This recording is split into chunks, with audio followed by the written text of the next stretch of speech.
کہ ختم نبوت زندہ باد، ختم نبوت زندہ باد، ختم نبوت زندہ باد، ختم نبوت زندہ باد۔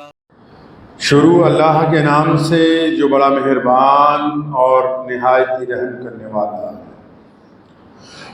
تمام حضرات سورہ فاتحہ اور درود پاک پڑھ لیجیے۔ اعوذ باللہ من الشیطان الرجیم، بسم اللہ الرحمن الرحیم، الحمدللہ رب العالمین، الرحمن الرحیم، مالک یوم الدین، ایاک نعبد و ایاک نستعین، ایاک نعبد و ایاک نستعین، ایاک نعبد و ایاک نستعین، اہدنا الصراط المستقیم، صراط الذین انعمت علیہم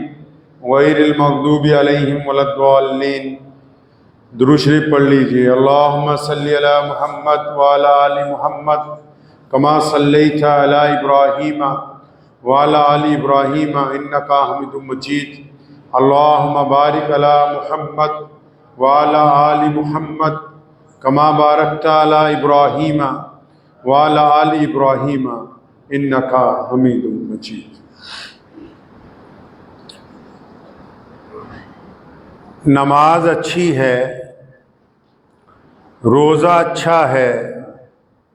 حج اچھا ہے، زکوٰۃ اچھی ہے۔ نماز اچھی ہے، روزہ اچھا ہے، حج اچھا ہے، زکوٰۃ اچھی ہے، مگر میں باوجود اس کے مسلمان ہو نہیں سکتا۔ نماز اچھی ہے، روزہ اچھا ہے، حج اچھا ہے، زکوٰۃ اچھی ہے، مگر میں باوجود اس کے مسلمان ہو نہیں سکتا۔ نہ جب تک کٹ مروں میں خواجہ بطحا کی حرمت پر صلی اللہ علیہ وسلم، نہ جب تک کٹ مروں میں خواجہ بطحا کی حرمت پر، خدا شاہد ہے کہ کامل میرا ایمان ہو نہیں۔ اللہ تبارک و تعالیٰ نے پوری دنیا کے اہل ایمان پر بڑا کرم فرمایا، اپنی خاص مہربانی فرمائی کہ مسلمانوں کو مکہ المکرمہ اور مدینہ المنورہ جیسے مقدس مقامات جو ہے وہ عطا فرمائے۔ مکہ المکرمہ اور مدینہ المنورہ جو ہے، جن کو ہم حرمین شریفین کے نام سے پکارتے ہیں، عام دنیا کے جو لوگ ہیں ان کے نزدیک وہ مسلمانوں کی بڑی مرکزی عبادت گاہیں ہیں، لیکن مسلمانوں کے نزدیک وہ صرف ہماری بڑی مرکزی عبادت گاہیں ہی نہیں ہیں۔ عبادت تو صرف اس جگہ ہوتی ہے جہاں رب کو پکارا جائے، اپنی ضروریات رکھ دی جائے۔ اس سے اور بہت کچھ زیادہ ہے، اس سے آگے کی بات۔ کوئی بھی انسان زندگی میں کامیاب تب ہوتا ہے جب اس پر عشق کا بھوت سوار ہو جاتا ہے، جنون طاری ہو جاتا ہے اس پہ۔ اب وہ جنون چاہے دنیاوی طور پر کسی خاتون کے عشق کا ہو، کسی کام کے عشق کا ہو، کسی ہنر کو حاصل کرنے کا ہو، کسی کھیل میں نام کمانے کا ہو، کاروبار میں جی لگانے کا ہو، لیکن جب تک اس پر جنون طاری نہیں ہوتا وہ عروج تک نہیں پہنچتا۔ جب وہ مکمل توجہ کے ساتھ اس کام کو کرتا ہے تو اس کی معراج تک پہنچ جاتا ہے، انتہا تک پہنچ جاتا ہے۔ پیارے محمد صلی اللہ تعالی علیہ وسلم نے اسلام کا جو پیغام مکہ المکرمہ سے پوری دنیا کے انسانوں کو دیا، اس کے عشق اور محبت کا، عقیدت کا پہلا مرکز اللہ تبارک و تعالیٰ نے بیت اللہ کو بنایا۔ دنیا میں عمارتیں تو بہت سی ہیں، لوگ بہت ہیں دنیا میں، خوبصورت چیزیں بہت سی ہیں، لوگ تاج محل دیکھنے جاتے ہیں، حیران رہ جاتے ہیں بالکل، لوگ باہر کے ملکوں میں جاتے ہیں، بڑی بڑی خوبصورت عمارتوں کو دیکھتے ہیں، تکتے ہی رہ جاتے ہیں، لیکن پوری کائنات میں، پوری دنیا کے اندر اگر کچھ ایسی عمارتیں ہیں کہ جن کو دیکھنے کے بعد بندے کے دل و دماغ کے خیالات بدل جائیں، جن کو دیکھنے کے بعد انسان کے وجود کے رونگٹے کھڑے ہو جائے، جن کو دیکھنے کے بعد آنکھوں سے ندامت کے آنسو آ جائیں، جن کو دیکھنے کے بعد بندہ عشق و محبت میں ان سے لپٹنے کے لیے دوڑ پڑے، جن کو دیکھنے کے بعد بندہ ویسے نہ رہے جیسا پہلے تھا، تو یہ دو عمارتیں صرف ایک بیت اللہ ہے، دوسرا روضۃ الرسول ہے۔ اگر کوئی مومن ان کو دیکھ لے گا تو جیسا جائے گا ویسا واپس آ نہیں سکتا ہے۔ جب بیت اللہ کو گنہگار دیکھتا ہے توبہ کرتا ہے، عاشق دیکھتا ہے تو عروج پر پہنچتا ہے، جب گنبد خضرا پر اس کی نظر پڑتی ہے تو دل ٹھٹر جاتا ہے، عشق رسول صلی اللہ تعالی علیہ وسلم میں اس کی چال بدل جاتی ہے۔ اور اللہ تبارک و تعالیٰ نے بھی عشق و محبت کے اصول طے کیے، قرآن پاک میں بھی ہے، احادیث میں بھی ہے۔ اللہ تعالیٰ چاہتے ہیں کہ جب میرا حاجی بندہ آئے، جب کوئی میرے گھر کا طواف کرنے کے لیے آئے، جب کوئی بیت اللہ کو دیکھنے کے لیے آئے، اللہ چاہتے ہیں کہ حجر اسود کو پکڑ لے، حجر اسود کو چوم لے، یہ استلام کر لے، یہ میرے گھر کے دروازے کو پکڑ کے روئے، یہ وہاں پر مجھ سے مانگے، یہ میرے گھر کے چکر لگائے، یہ چاہے زور سے روئے، کوئی حرج نہیں۔ لیکن جب وہی حاجی مدینے میں پہنچتا ہے، خدا تعالیٰ نے قرآن پاک میں پھر حکم دے دیا کہ دنیا بھر کے مسلمانوں، اب تم میرے محبوب کے دربار میں آ گئے، اب تمہاری چال دھیمی ہونی چاہیے، تمہاری آنکھیں جھکی ہونی چاہیے، تمہارا لب و لہجہ آہستہ ہونا چاہیے، کیونکہ یہ دربار رسول صلی اللہ علیہ وسلم ہے۔ اللہ تعالیٰ نے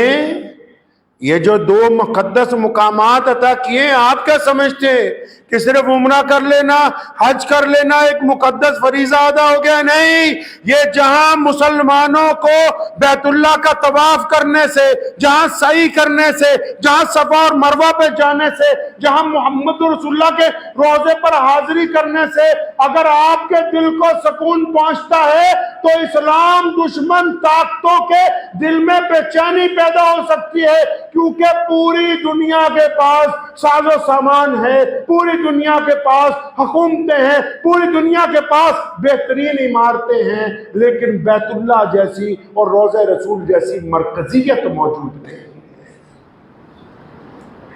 جب آپ بیت اللہ میں جائیں گے،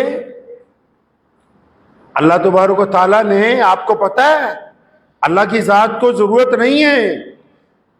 کسی شے کی ضرورت نہیں ہے،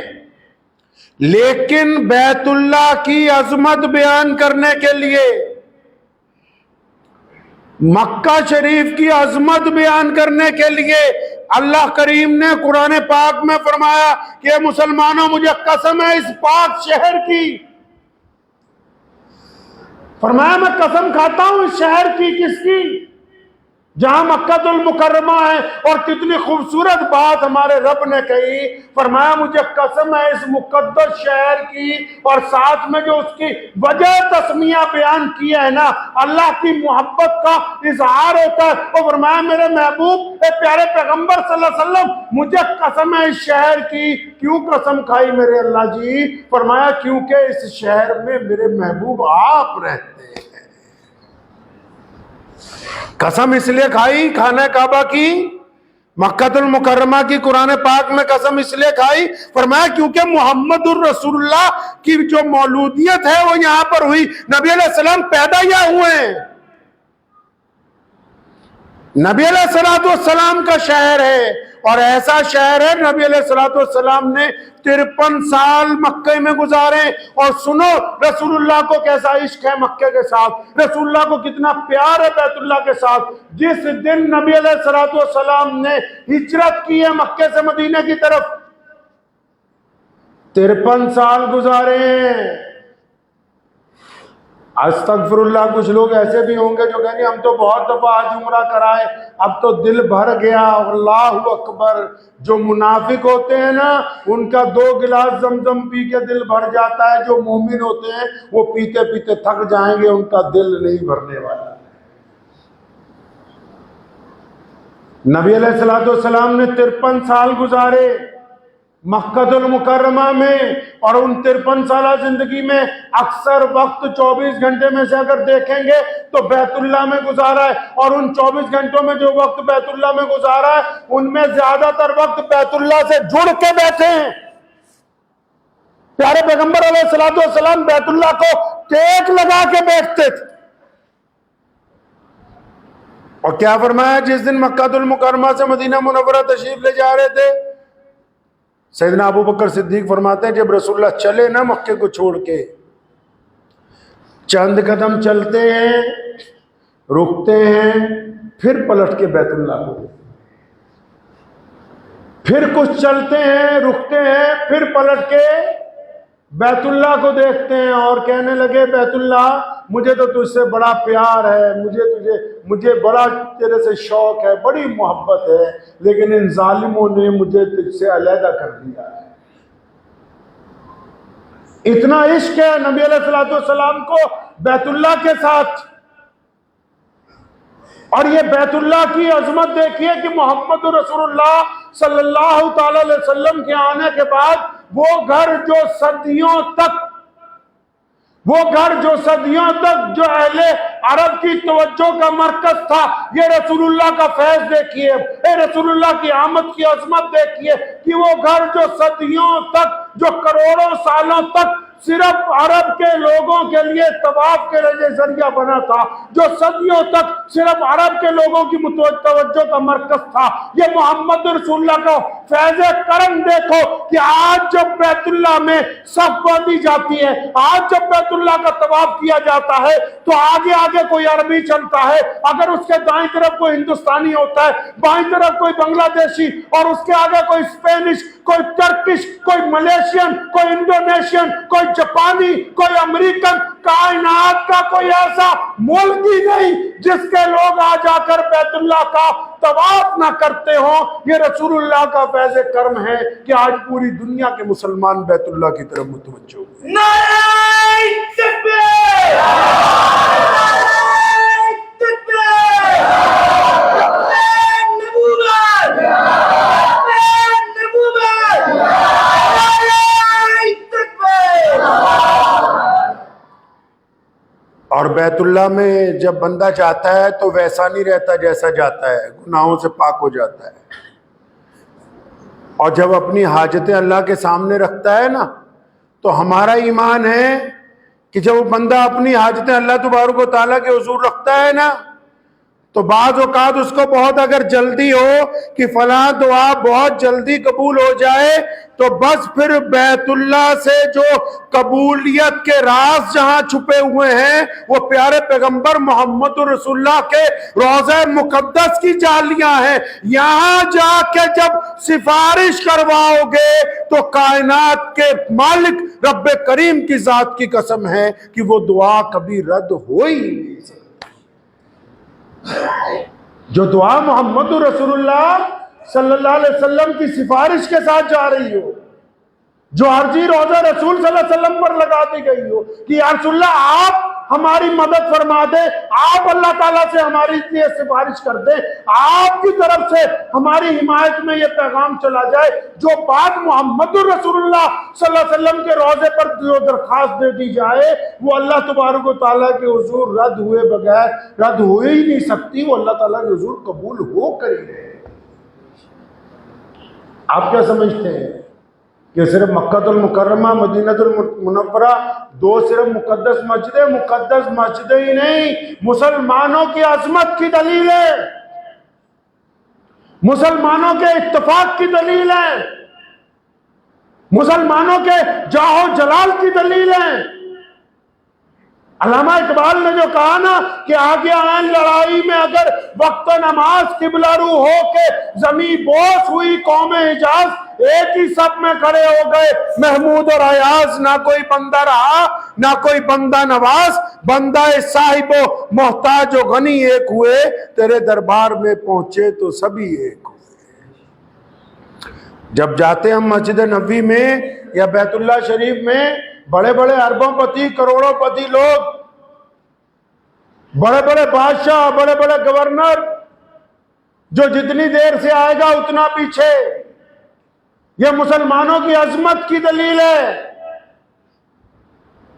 مسلمانوں کے اتفاق کی، مسلمانوں کے رنگ اور نسل نے جو بھید بھاؤ محمد رسول اللہ نے ختم کیا، یہ اس کی زندہ دلیلیں ہیں۔ آؤ بیت اللہ کی صفوں کے اندر دیکھو، کالے بھی کھڑے ہیں، گورے بھی کھڑے ہیں، اپائج بھی کھڑے، سیدھے بھی کھڑے، اور جن کا ذہن کام نہیں کرتا وہ بھی کھڑے ہیں۔ محمد رسول اللہ صلی اللہ علیہ وسلم کی مسجد میں تمام لوگ جو ہیں برابری کے ساتھ ایک درجے کے اندر کھڑے ہیں۔ اور اس گھر کی جو لوگ صفائی کرتے ہیں، آپ کو راز کی بات بتا دیتا ہوں، عام لوگوں کو پتہ نہیں ہوگا، بہت سارے لوگ تو صرف پیسے لے کے جاتے ہیں کہ بھائی نوکری وہاں مل جائے۔ دنیا کے بلینئرز مسلمانوں میں سے ایسے لوگ بھی ہیں انگلیوں پر گنے ہوئے، جو حکومت کو صرف یہ درخواست بھیجتے ہیں کہ ہمارا نام 2 مہینے کے لیے 4 مہینے کے لیے صفائی کرنے والوں میں شامل کر دو، تاکہ جب ہم آئیں تو کسی کو پتہ نہ ہو، ہم اللہ کے گھر کی صفائی کرتے رہے، اللہ تبارک و تعالیٰ کے گھر کی نوکری کرتے رہے۔ اور دل پر لکھ کے لے جائیے ایک بات، بیت اللہ میں اور محمد رسول اللہ کے دربار میں آپ جس نیت سے جائیں گے وہی ملنے والا ہے۔ کچھ لوگ ریال لینے کے لیے جاتے ہیں، مل جائیں گے، کچھ صرف شہرت کے لیے جائیں گے، مل جائے گی، کچھ وہاں کے حکمرانوں سے چندہ لینے جائیں گے، مل جائے گا، کچھ تصویریں کھنچوانے جائیں گے، مل جائیں گی، کچھ اپنے علاقے والوں کو دکھانے کے لیے جائیں گے، مل جائے گا۔ بیت اللہ کی یہ خاصیت ہے، اور محمد رسول اللہ صلی اللہ علیہ وسلم کے روضے کا یہ دستور ہے کہ جو جس نیت سے آ رہا ہے، جس نے جو درخواست لگا دی ہے، وہ نامنظور نہیں کی جا رہی، یہ اب آنے والے کی، مانگنے والے کی نیت کے اوپر منحصر ہے کہ وہ اپنے رب رسول کی رضا چاہتا ہے یا دنیا کے چاندی کے چند سکے چاہتا ہے۔ یہ تو مانگنے والے کے اوپر منحصر ہے کہ وہ کیا وہ چاہتا ہے۔ جو دنیاوی کاموں کے لیے گئے انہیں دنیاوی کام ہی مل گئے ہیں، جو اس لیے گئے کہ ہم نے اتنی بار میں اتنے عمرے کر لیے تو بس ان کا لکھا گیا کہ بس تم نے تو دکھانے کے لیے کیے، ہو گئے اتنے جتنے تم چاہتے تھے۔ جو یہ دعائیں کرتے ہوئے گئے کہ بس کوئی سرمایہ دار وہاں مل جائے، مل گیا، اور جنہوں نے رب رسول کو راضی کرنا ہے، اپنے رب کی اطاعت کرنی ہے، اپنے پیارے پیغمبر محمد رسول اللہ صلی اللہ علیہ وسلم کی شفاعت کی تلاش کرنی ہے، جنہوں نے روضہ رسول صلی اللہ علیہ وسلم پر اپنی ندامت کے آنسو بہانے، وہ تو ان کو محمد رسول اللہ کی شفاعت ملے گی، اور کائنات میں اس سے زیادہ قیمتی اور کوئی شے ہے نہیں۔ حرمین شریفین مسلمانوں کے جاہ و جلال کی علامتیں، مسلمانوں میں ان عمارتوں نے اتفاق پیدا کیا ہے۔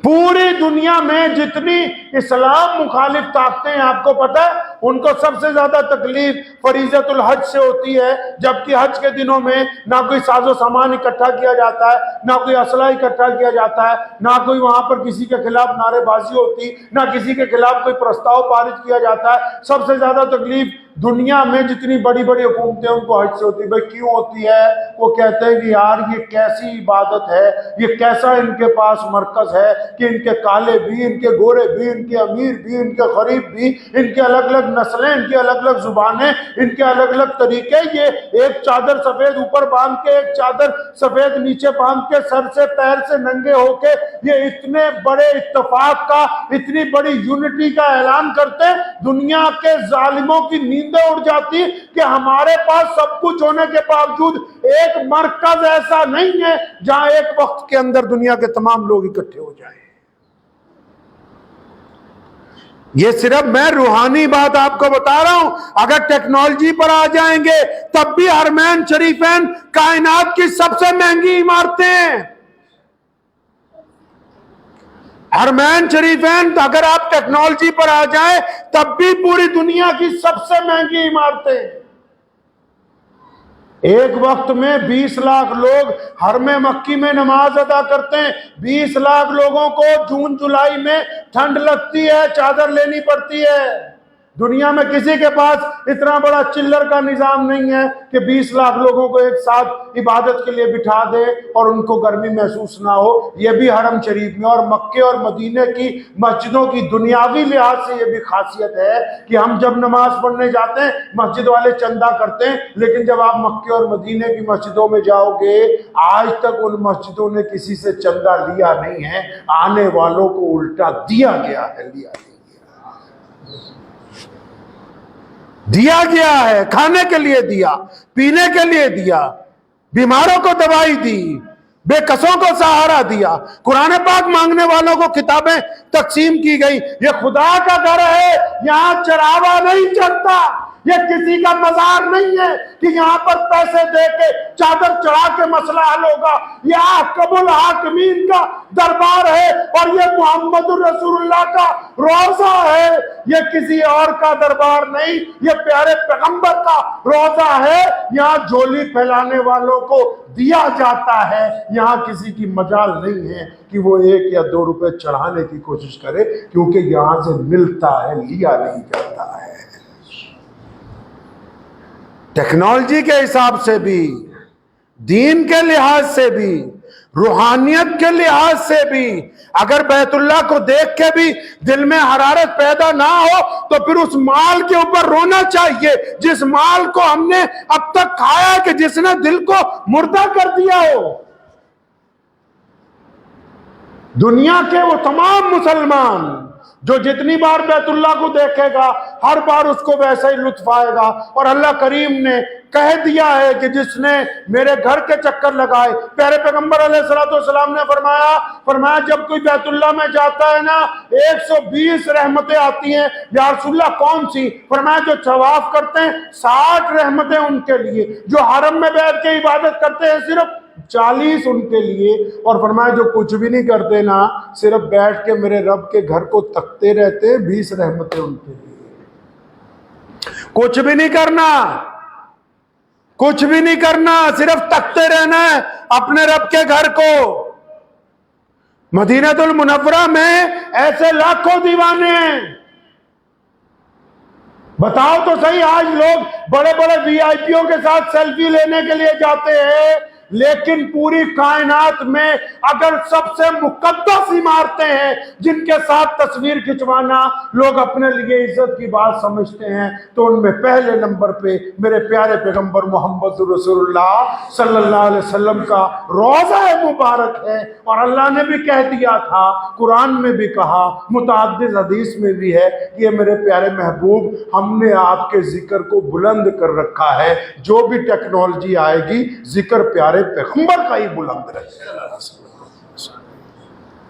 ذکر انہی کا بلند رہے گا. کیونکہ مکہ المکرمہ کی عظمت محمد الرسول اللہ کی وجہ سے، بیت اللہ کی سند محمد الرسول اللہ ہے، قرآن کی سند محمد الرسول اللہ ہے. کائنات میں مسلمانوں کے دل میں جو سب سے زیادہ دھڑکنیں اگر کسی کی وجہ سے چلتی ہیں، جس نام سے مسلمانوں میں اتفاق ہے، جس ذات کی وجہ سے مسلمانوں کے اندر اب تک حمیت باقی ہے، تو وہ محمد الرسول اللہ صلی اللہ علیہ وسلم کے ساتھ. تو بیت اللہ شریف کا اور پیارے پیغمبر نبی علیہ السلام کے روضہ مبارک کی زیارت کرنا یہ تو خوش قسمتی کی بات ہے، یہ تو اللہ تعالیٰ کی طرف سے انعام کی بات ہے. اور جاتا کون ہے بنا بلائے؟ جب تک اللہ کریم نہ چاہیں، جب تک محمد رسول اللہ کے دربار میں حاضری نہ لگا دی جائے، درخواست نہ دے دی جائے، درود پاک کا نذرانہ نہ بھیج دیا جائے، تب تک کون غلام حاضر ہو سکتا ہے؟ تو اس لیے جو لوگ بھی جاتے ہیں بیت اللہ شریف میں اور مدینہ المنورہ میں، اس بات کو پلے باندھ لیجئے کہ جب اپنے رب رسول کے گھر جائیں تو خالی ہاتھ نہ جائیں، اپنے رب رسول کے جب دربار میں جائیں خالی ہاتھ نہ جائیں، کچھ قرآن پاک ختم کر کے ساتھ میں لے کے جائیں، چند لاکھ درود پاک کا تحفہ تیار کر کے لے کے جائیں، گناہوں پر ندامت کے آنسو ساتھ میں لے کے جائیں، دل کے اندر نرمی کو ساتھ میں لے کے جائیں، توبہ اور استغفار کی تسبیحاں ساتھ میں لے کے جائیں۔ اللہ تعالیٰ نے آپ کی دولت سے کوئی لینا دینا نہیں ہے، دولت والے وہاں دھکے کھاتے پھرتے، دولت کے بل پر کوئی نہیں پہنچ سکتا بیت اللہ تک، دولت کے بل پر کوئی محمد رسول اللہ کے روضے تک نہیں پہنچ سکتا ہے۔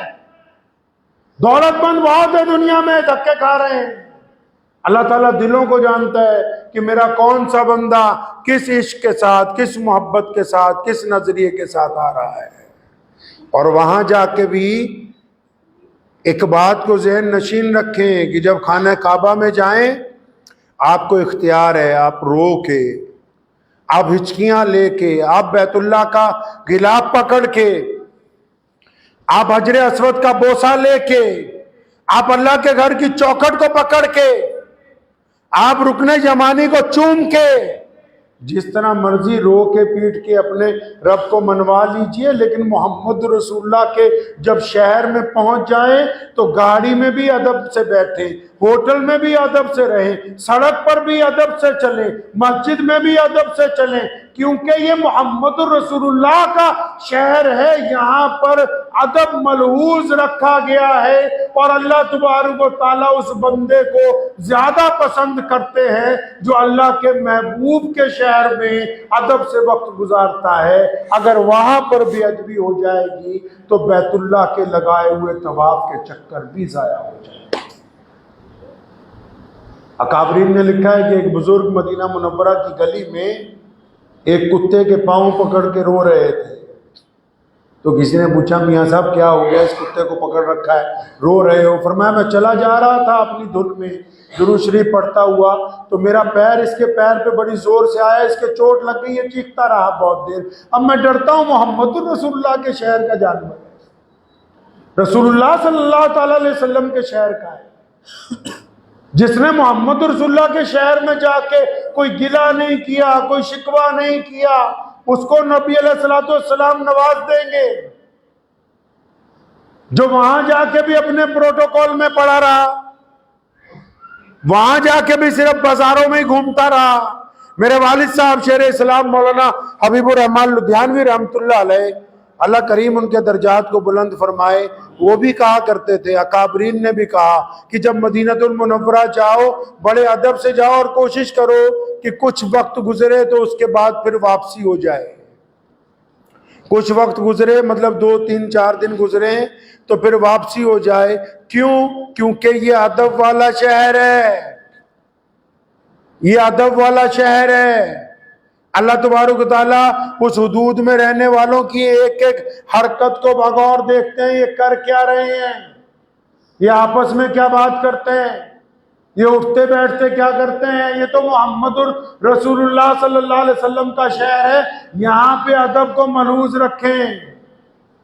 ٹھیک ہے طبیعت سب کی چاہتی ہے کہ بہت لمبا عرصہ اتنا وقت رکیے جتنا وقت آپ مکمل پروٹوکول میں، جو محمد رسول اللہ کا پروٹوکول ہے کہ ان کے دربار میں آواز اونچی نہیں ہونی چاہیے، ان کے دربار میں لب و لہجہ نرم رہنا چاہیے، ان کے دربار میں آنکھیں جھکی ہوئی رہنی چاہیے، ان کے دربار میں چال نرمی والی ہونی چاہیے، ان کے دربار میں کسی کو دھکا نہ لگا دیا جائے، ان کے دربار میں زبان سے اپنے کسی ساتھی کو بھی غلط بات نہ کہہ دی جائے، ان کے دربار میں زبان سے کوئی ذرا سی لفظی سی بات کسی کو نہ دہرا دی جائے، ان کے شہر میں رہتے ہوئے سودے بازیاں نہ کی جائیں۔ یہ محمد رسول اللہ کا شہر ہے، یہاں ادب رکھنا نہایت ضروری ہے۔ کائنات میں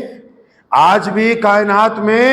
پوری دنیا کے اندر جتنے بھی اسلام مخالف طاقتیں ہیں وہ کس لیے پریشان ہوتی؟ کیوں؟ کیونکہ ان کو پتا ہے کہ مسلمانوں کی مرکزیت پیارے پیغمبر محمد رسول اللہ صلی اللہ علیہ وسلم کی وجہ سے قائم ہے۔ یہ جو آپ دیکھتے ہو نا کہ کبھی مرزا قادیانی کی طرح کبھی کوئی اور مردود، کبھی کوئی اور مرزا، کبھی کوئی اور شیطان نکل کے سامنے آتا ہے. کبھی یہ کیوں نہیں کسی نے کہا کہ ہم نے نیا قرآن بنایا، کسی نے یہ کیوں نہیں کہا کہ ہم نے نئے طریقے کی نماز بنا لی، کسی نے یہ کیوں نہیں کہا کہ ہم نے قبلہ بدل لیا. یہ بار بار جو بدبخت یہ کہتے ہیں کہ نعوذ باللہ حضور صلی اللہ علیہ وسلم کی جگہ فلاں نبی آ گیا، حضور صلی اللہ علیہ وسلم کی جگہ نعوذ باللہ فلاں کو نبوت مل گئی، فلاں جو ہے ان کا خلیفہ بن گیا. یہ بدبختیاں اس لیے کرتے ہیں کیونکہ دشمن کو پتا ہے کہ اگر مسلمانوں کا تعلق کالی کملی والے صلی اللہ علیہ وسلم سے ٹوٹ جائے گا تو پھر یہ کمزور ہو جائیں گے. اس تعلق کو توڑنے کی سازش کی جاتی ہے. آپ کے پاس کوئی آ بھی جائے نا، جس طرح کئی علاقوں میں آج کل نئے نئے فتنے اٹھ رہے ہیں، بعض صوبوں سے خبر آتی ہے مہاراشٹر میں اور باہر گجرات میں، کبھی دہلی سے کہ جی فلاں مسلمانوں میں ایک نیا فرقہ آ گیا، جی فلاں آدمی یہ کر رہا ہے، قادیانیت آ گئی، جی فلاں چیز آ گئی. تو ہمیشہ اس بات کو اس طرح سوچیں، فتووں کی اس میں ضرورت نہیں ہے. فتویٰ کس بات کا؟ پیارے پیغمبر صلی اللہ علیہ وسلم سے نہ پہلے کوئی تھا اور نہ کوئی اب ہے اور نہ قیامت تک کوئی ہوگا. اس میں کسی فتوے کی ضرورت نہیں ہے. یہ جو چندی پندی ہوتے ہیں اٹھتے ہیں، یہ ان کا مقصد یہی ہے، کیونکہ کائنات میں ہمارے دشمن کو ایک بات پتہ ہے کہ مسلمان دیوبندی ہوں، بریلوی ہوں، شیعہ ہوں، سنی ہوں، انصاری ہوں، پٹھان ہوں، جماعت اسلامی والے ہوں، اہل حدیث ہوں، یہ کوئی بھی ہوں، پوری کائنات کی اسلام مخالف طاقتوں کو پتہ ہے کہ یہ سب لوگ اس لیے جڑے ہوئے ہیں کیونکہ یہ محمد الرسول اللہ صلی اللہ علیہ وسلم کے دیوار ہیں.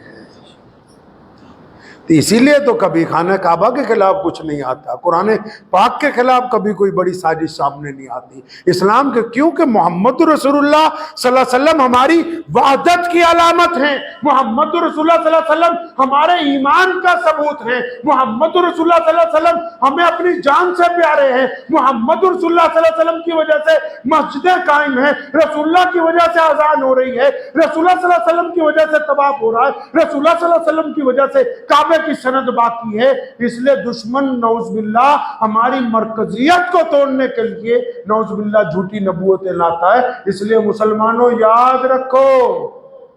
دل کی تختی پر لکھ کے لے جاؤ اس بات کو کہ اب قیامت تو آ سکتی ہے، پیارے پیغمبر علیہ السلام کی جگہ کوئی نبی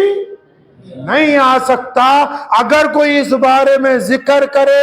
اور سامنے والا مسلمان اس ذکر کو سننے کے لیے بھی راضی ہو جائے تو وہ اسلام سے خارج ہے، کیونکہ میرے پیارے پیغمبر صلی اللہ علیہ وسلم غیر متنازع ہیں. ان کے ذکر کے ساتھ اگر تنازع کا ذکر آ جائے تو سننے والا بھی اسلام سے خارج، کرنے والا تو اسلام سے خارج ہے. دعا کیجئے اللہ تعالیٰ آپ سب کو اپنے نبی علیہ السلام کے روضے کی زیارت عطا فرمائے، آپ سب کو اللہ تعالیٰ حج کرنے کی توفیق عطا فرمائے. وآخر دعوانا ان الحمدللہ رب العالمین. G S herbal wholesale Ayurvedic ادویات کا قابل اعتماد مرکز. تجارت کے خواہش مند حضرات کو ہم مکمل ٹریننگ دیتے ہیں. ہمارے ساتھ تجارت کر کے بھرپور پیسہ کمائیں. علماء کرام، حفاظ، ڈاکٹرز اور میڈیکل والوں کے لیے خصوصی رعایت. تفصیلات کے لیے ابھی رابطہ کریں.